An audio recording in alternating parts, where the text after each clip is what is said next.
দেশে ছিনতাই ও ধর্ষণের বিরুদ্ধে ফরিদপুরে শিক্ষার্থীদের বিক্ষোভ ও মানববন্ধন। ফরিদপুর প্রতিনিধির তথ্যে চিত্রে দেখুন বিস্তারিত।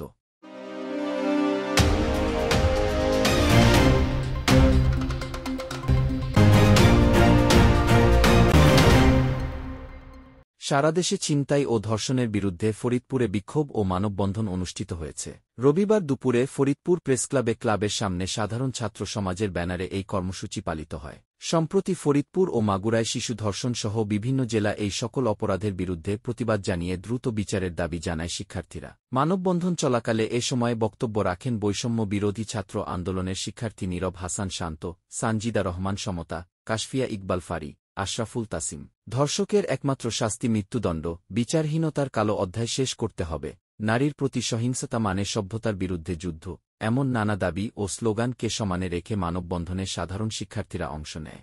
কোন দর্শকের পক্ষে দাঁড়িয়ে আইনের মারপ্যাচ দেখানোর চেষ্টা করে, সেক্ষেত্রে ফরিদপুরে বিশেষ করে সাধারণ শিক্ষার্থীদের পক্ষ থেকে আমরা কঠোর অবস্থানে চলে যাব।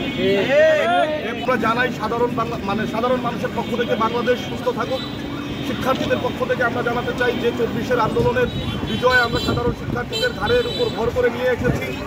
সাধারণ জনগণ সেখানে অংশগ্রহণ করেছিল শতভাগ। সেই সাধারণ জনগণের পক্ষে আমরা সাধারণ শিক্ষার্থীরা বারবারই রাস্তায় ছুটে আসবো। বন্ধনে আসার উদ্দেশ্য হচ্ছে একটাই, দেশব্যাপী যে ধর্ষণ যে বেড়ে যাচ্ছে, যে এই শিশুটা এখনো নারী হয়ে ওঠেনি, তারা যে ধর্ষণের শিকার হচ্ছে এটা খুবই ন্যাক্কারজনক ঘটনা।